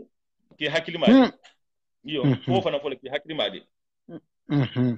to ni abata kamina khanya ko to mala kun no fana no hanga katanga wulu fana mafali nga hakili ni fana Allah kida ko sallallahu alaihi wasallam akwaye sallallahu alaihi wasallam akulaha ajran ajrul qaraba wasila وصدقه اجر القرابه وصدقه او صله وصدقه اكون هادي مسكينو ما هو هادي تروما هو هادي خير قوتو صدقه براجو باي برنا هادي اكيما صدقه براجو باي بارين يا فنا ملارو فنانكا الله اكبر donc kuma min ka ba da muto bari ngol mba fele nga nyogon ne ma nyimala mbe ko wandu woni min nga nyogon me anyima nja dar suma dilale hakata ni man folo na me imete mo fahamuno ala banga mina amina fano nga bele me anyima la nga damu tamumma ko aljanna nin jahannama fo hololong nin hayita konte be aljanna la nyinina mbe katala nga ci jahannama ni wala kel logo bila ite godo min di day kema uy kebi to nyagele la godo min tala abe aljanna di ma hikisi jahannama ma duniya ina fantala ni wala mu har ke hi gusay la godo to aka sedi yete ne parce que abati bula sadaqo bala aba sadaqo fanan ke bari nya fananti abata baraju ba kafi donc musombe to gonda talama abe dara kaya fala ne ko nga fu nyaminna ni be pari le fo isi be lundo bi la kesi kono samba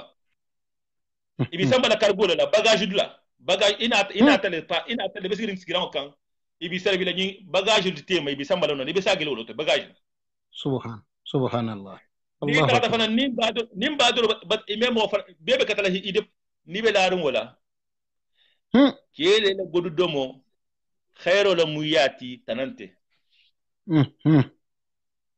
Allah kila ko qaraba ajrul qaraba sila wa sadaqa ako sadaqo barajul miyati ibe barinya fanan barajul sadaqato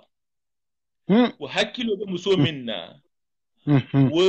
wasi donne na ke hajo bulata la godoma ime woje kenen ni ko maulud atele mutabilla bati na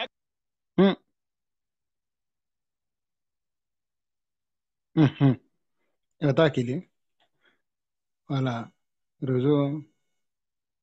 Attaquez-les à Inari. Inch'Allah. Quand c'est très important. Voilà. Donc, on a que madame Nafas. Yaman soto. Matara. Allah a partagé. Arse barajo soto. Atugumoro jo wala hada min nyabo kante. C'est très très important. Donc, salam alaikum. Ni voilà. Bismillah. Wa alaikum salam. Shukran. Naam. Donc, alhamdulillah. Menala wala da kundusla fado ida talula bangol keta inshallah kala baduro la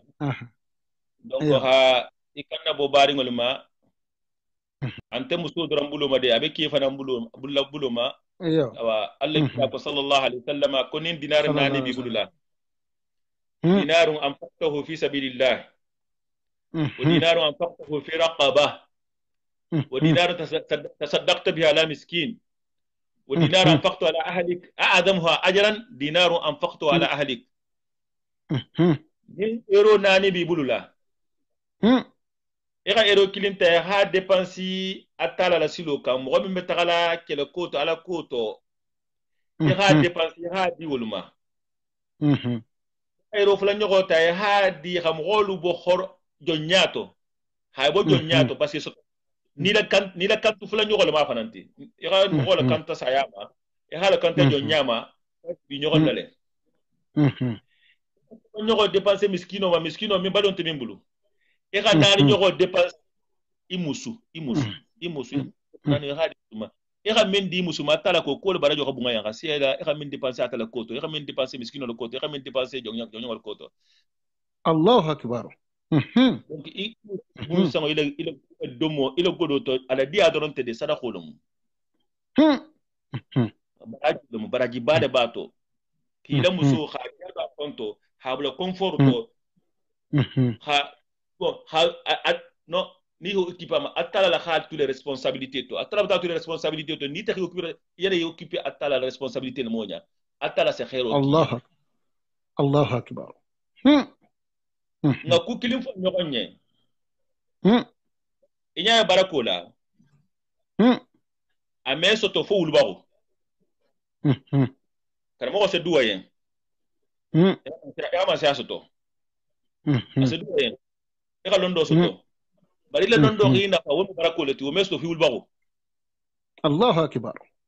donc se doje banda babula banda ma fa wulbago bak tongara ke pano nga tu ñogon tema ira kallan kias de rabunya ila dimba karamo haka do nata de ibata fo ko mo so barko sto wul bawla na dun tarta mo min dun wul ba ko bata fato o so barko sto no nyaade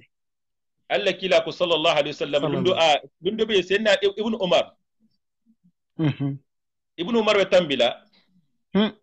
atata villageois yuma ko da haka sura me ko da haka to kido tara arabo ajigita hala fugulata akhawta halayla hal sigala sokan ala bur muso min babula habula kanna ala futa min tala ko fana sika kan ba dafe ko ku ye xera ba gi kenna ko ni villageois lati ko ñu bunyan din kayan tol yenn ñu faji mambu akalla kila ko nyen ko baba kafu ñoko bunyamo baba bunyalati Allahu akbar baba kafu ñoko ateruke bunyamo baba bunyal do fanan taata Allah kila tar sallallahu alaihi wasallam ko sallallahu alaihi wasallam baba tabban ko hal ko ku tabeje ban se min kenon baba ya min ketem baba barako nyingoti ako al istighfaru lahuma ya istighfaru keyen abaraji folo mul istighfaru ibe pen ni na furu kenye ibe pen kala furu istighfaru lam istighfar wala fulu ya istighfaru kayen le baba yen londula lumun sonni ma afoko ko fidawo min be kirin kasa fure nafa don man so ma bari be son tamale ko nin dingola xake kasa nafale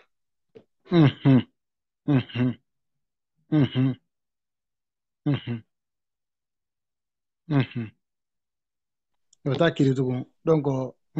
be tayma nam be tayma ko digo kenga fen ke asile baba ma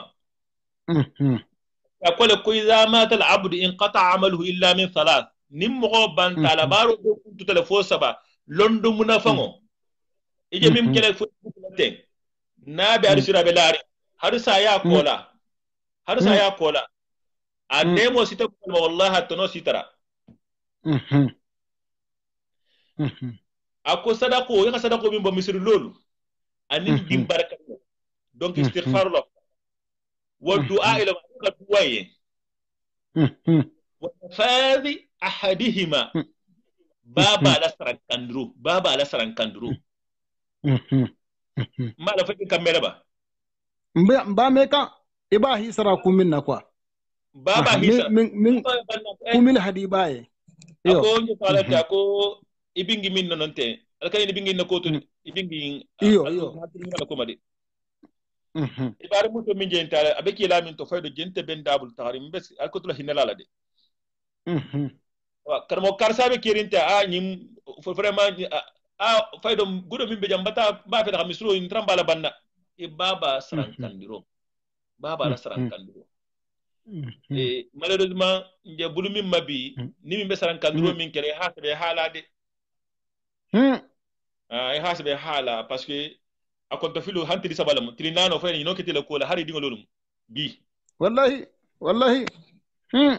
donc ibaba ala saran kandiro do mo jamanti jilo min bi baba la jilo la bina no nyin solo katule kan katila la sabo nyin solo ni kan kati sadaka balo ka ke jilo bi baba la no wa hasara jilo hasara de mo medun arjanne ni mo ko tala hakko bi koma ameke no hop no hakka sabala beji hakka saba hakka kilim beji atala amewo khafal la fi woken kuma tuje ni mo gona tata ko ta ma jahannama wala mo filan kafiyat wala tushrik billah shirka la zulmun azim atel mu tonyo go beti atala kiringa ko beke ikono kikilim make ko ni so la hake o ini sala hake ini fure la hake ne bata atala tonyo ke amedi yoma tonyo go fula nyoko wala ke ta junubo ini ti junubo min ki atala la min te tonyo go ti min te fiyati inna allaha la yaghfir an yushraka bihi wa yaghfir ma duna dhalika liman yasha asalo la hadiya bema to la mimba ma fode ka hani junubu balam sunya fen na kete junub kutati min ta fulan kafiyati atala sano la jamalu ko pete nya bema junub saban nyogo ika min ki ka nyogo la atala me fusike woto fudi ka nyogo dieta Allahu akbar julo bole dala donc julo ibaba la julo lu ihasara ado kutama munti ibaba na barinya min me jokki fi baba iho barinya jokki ay inan dipu in alati al khala fi manzilati al ab aw ina dogo mu ina alati hari nin muso banta adingol ba bulula kenin muso bari muso ka hakko sotole aka dingo makani ise dingo dunga tele bulu aka kulu donc mu ina ndingo ina dogo na tata ina lam ibaba dogo ni tata lu ifandi ni fa balmu no donc ala bari nyalu amro se baba barako ni nala istighfaru duao hasara ko baye nin khatara julo bala julo sara adaba ni julo ran de atala la julo ala hijolu par exemple là ala hijolu donc iso le kaye hakura wala ak isara sungul isara sunjulo ro sara sunya ala fongol tare iso saraye la hido minita sungol to iso saraye isina fanan ala barin min me jokya ko mai ho fanan jokya ye ne mu fongoti bara fo ko bitugon ko hadni sibal matike fongo bitugon ka fa karisa wallahi dimbar karim bala mu inti anar no to ko min foto ko ma to dia wo hol doro soto donc baba ka fu tendol be sigirin ime siwol homa ime tari konton mo min ni baba toro ti nyogone hi nyogol no no hi doati ya doali ye wallahi na hi je hinno min se ase sentiment soto ibaba ni nga dindinya ki nyogonna ibaba banta itati loma wallahi sentiment so ase sentiment soto duwa wo boto ta na milafo Allahu akbar inan ding ina bata ba ina na hakilin fa hakilin muso ita to dare ta ko wahiji nyala wallahi hinno min se dégage son de meto no duwa wo boto na milafo Allahu akbar donc bari nyala wudite inama ko habaraju nyinato ko khairo nyinato donc mbari ngolu be min fola nyogonye ba kemu minti wol mo dinoti wol mo mismiyati wol mo karangoti na kallante aba toloto na wurgente aba toloto ne kisu aba toloto nim mo botala habitato abele ko ni khayiro wutum itata sutud bada ma asama naka sile toro ben kampari parce que na habitante environnementé na mankan antenne d'agito antenne de couture to antenne de culture to donc dun to kuda la quoi donc fo hakili nyini hakki awa kha tulo lon lalla donc se bari ma be tantu si fanan tantu insha Allah na la tata si dimma mba fe bon la hido ta wala kha mbe ke non ten tramba fe na kuma sunkaro kola nyante kede nyame na parce que sunkaro kana tambitande sunkaro kana tambitande sunkaro be fengere awana foko nemu ningol be daring awa fongo ningol be daring fatelu ma fula ningol be dunni tasbam ningol mutare bulla ko ba na jibbe be damu ta ku to bulato no akana tammo nyaade akana tammi donc ni saatu din kuno sana la ba mo manga katanga kuma munyante kede sunkaro kola parce que sunkaro mutata mamuta salom mumma ikenya sunkaru kola la selon ni le sungul mutatale ni le batul mutalale do sukura la salla na ko salla sabunga la le ku atfusiye do fana sa salla nin konko le mu anin konko do ho so tamon fu anin jido ho do no so iso lo mumma ibaranya sali kola do le beje sunkaro te ha congéler ta sunkaro te sile ha congéler ta imam congéler ta ibaram la de e ha congéler ta nin junubo e ko junubo yana comme ko non karkiling iko jeno yon comme ko nan karkiling iko dole mi yon comme ko nan karkiling iko haram do yon comme ko nan karkiling du son koro batala den ku nya damuta donc o mansu no o mansu amanna filake donc son koro na tele ko hankulu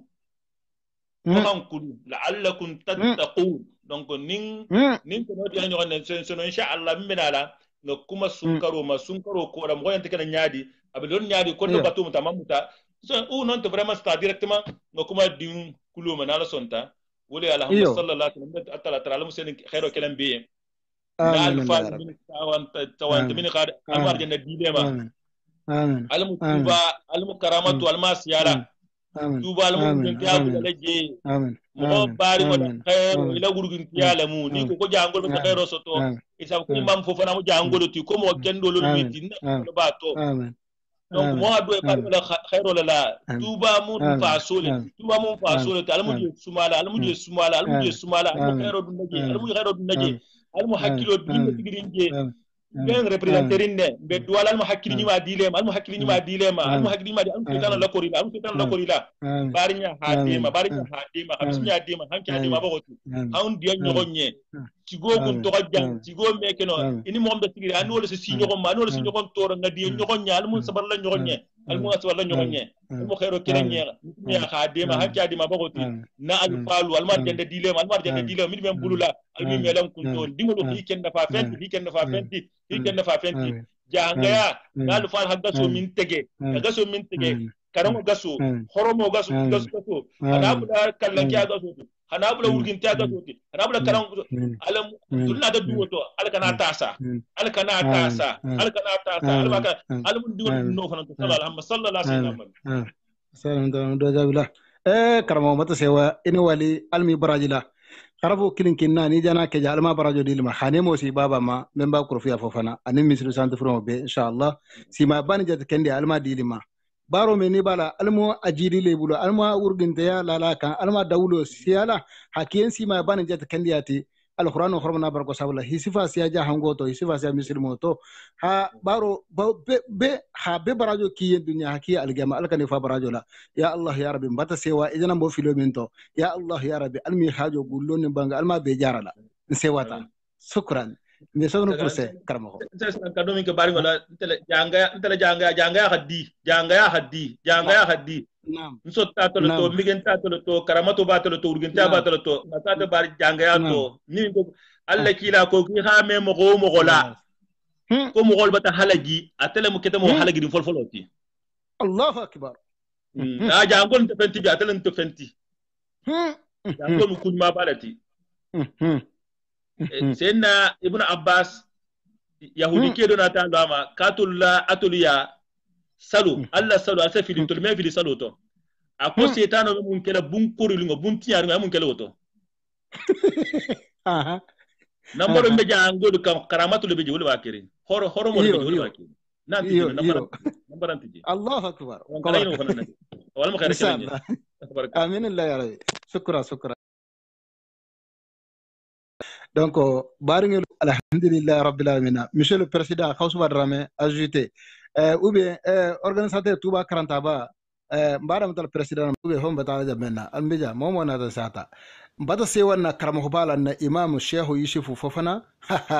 alhamdulillah rabbil alamin memba kurfiya fofana almu nemo jidila mata har nemo be kai kamarta ni misri santu furo be memba karo ba tuba futa tuba almu nema lama almu hinala ana dinyi mara ni ja hakke mo mo be hata memba la salmu suare ma hata jahango jawja misri mo be almu nema la be ma almu hinala be da sawantelo nder mini je kendiari almu khairo kelam be nasate futa tuba kha urginte yake yanin si maya nin kallanke yanin dawlo anin teben kambe ka kandi fana mbari ngi bije jahngolo asate mu be almu khairu na be tema anin teben kambe anin yon fahamo kindia Conakry Senegal Gambie Fransija jahangobe dunya jawojan almu khairu na be tema anin teben kambe anin yon fahamo nse wata mfate bata diamma karamo imamu fofana dawudo harfol benta donc mbe monsieur le président tala awa Khawsuba Dramé mbate ya ajouté mais mantambi tenko bari isala haketo monsieur le président général Khawsuba Dramé pour que awa voilà awa mantambi togon isa ajouté awa baba organisateur Touba Karantaba albesa ajouté le même temps nko danga dota inchallah Khawsuba Dramé mbata ajouté abinara sa termo monsieur le président Touba Karantaba beraba ya hana doyita togon awa kiko kumi najibul kar inshallah mbata se wana karamo bala sini ne atala sonta tubaka wala benari Cheikh Ousmane Diaby tubaka awa karamo isufu fofana ala wal hada ala detail ni kiko afanja na itanyama ala da mutala kawandi folo made isa fahamu sai yana fulanyo hoba yana sabanyo ya si jante isa don ala kawando ay tirinin jammenala ate jana haddun kawando fando folo awa ni man kawando muta min binari ma asori nya sufaye no barin jana sila lo folo president batana ngasilo wulaye tuba karanta ba a president ba khoswa drame alhamdulillah rabbil alamin asginyo imam bayanti moro karam kutubo to homa assalamu alaykum wa rahmatullahi wa barakatuh. Wa alaykum assalam wa rahmatullahi ta'ala wa barakatuh. Voilà, donc ibata na imamu kamme idum semu yita bi wal hada fananto. Imamu alhamdulillah rabbil alamin kawando adanga de tabata kawando ke bi membe mo munafanna. Malgré tambatun tabulula bara hawato mem fanana tambi kuma kendo doron harfa kendo doro holo fo. Iyo. Donc mbala melani malu tantu la folo mo menu halame. Parce que ni ko tuba karanta ba donc ala ko muslimi akole mu londi ko le mu donc ni mo menu na ta wala medula hana londi ngini no hana ku ngini no membe kalimu na fannanti alma ke almu be de mala ke be mala ha be mu na fannanti men Allah rabbi men mi to fanga konton na organisateur e tuba karanta ba mi fanga konton na ini wali harfu fusinaje bangela jambi to nafa fusinabe sutolato ita babra joto ini wa inshallah mbe na conseil konton na donc nous le cheikh Khalid Diabiti mbe na organisateur konton na Ahmed Baba donc mbaba konton na depuis ma jigi dinga mbe mamburu be la kafurma konton na jahango men be na tanini la ni men be bala ni c'est important ni sa gitama halame ni sagin ta mahala mais c'est très très important parce que harfa menu dita jata fanga hata da mutula ahaja mem bangi ako ali de ngunga kuraja ako ko donc ko ni harfo ta dula iba fahamu sotola male donc wala harfu ha bele fo kumata ko mu fami Kenya ma kumata dimbalu Kenya ma kumata kelu Kenya ma adangale jente ha fengo menta to hondi misalu ta Allah misal menata ta Allah kila sallallahu alaihi wasallam yo donc wodi nyata la dimbaya ye nyamen na nin dimbaya fanan ka na falante nyamen na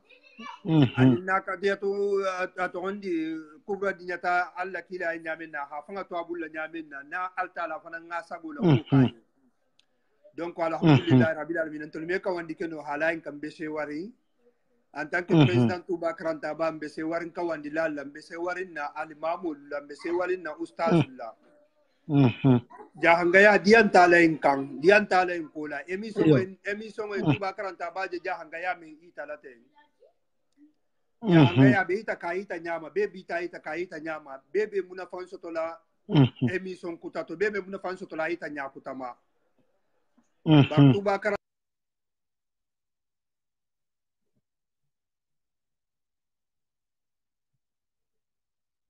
siala le mbete ni alnala kila son donc nin sita nun safun ka assalamu alaikum wa rahmatullahi ta'ala wa barakatuh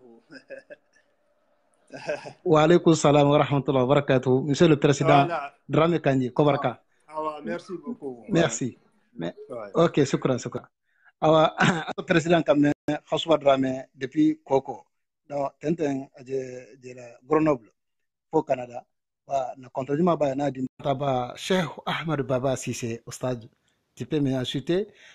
mbata sawane ke konton depuis Conakry awa na contredima be kinki na Imam Junudi Berabo albeni wali mil be han suivi na wala hadato be se war albela khatu tuba karanta ba awa donc na ke mokola hakato minke njo dawlo dolo kunna londo lokoto khata depuis awa bulunda bala Cheikh Ahmed Baba Cissé et s'est ajouté ni kharfoubi organisateur de Touba Karanta ba bi mu be man conseil général de Cheikh Khalidou Diaby kubiya moro maje fay balo na za wala ba malo donc bi franchement je suis très content c'est ni artala sonta à partir de 18h30 40 comme ça ni Cheikh Ousmane Diaby Touba ka no benala teraba parce que khijo fana manja mbete ke fon nin karamo hala na sumunne khijo to ni atala sonta khijo se kenyadi alla kila fa sallallahu alaihi wasallam kenyadi khijo fa mun daga tato mun man daga to tuba karanta ba abenta tenne inshallah na kontrole ma barin be kin na bunya la famaji gola khoromo la al mu khairo kelen na sate la futa tuba anin teben kanda ni nyon fahamo sate o sate nin jahangol bi mislimo bi al mu khairo dona bete ma anin nyon kan inshallah ha hero kenya kan na banya nya sima ba kallan ke dawlo hadima assalamu alaikum wa rahmatullahi wa barakatuh tuba karanta ba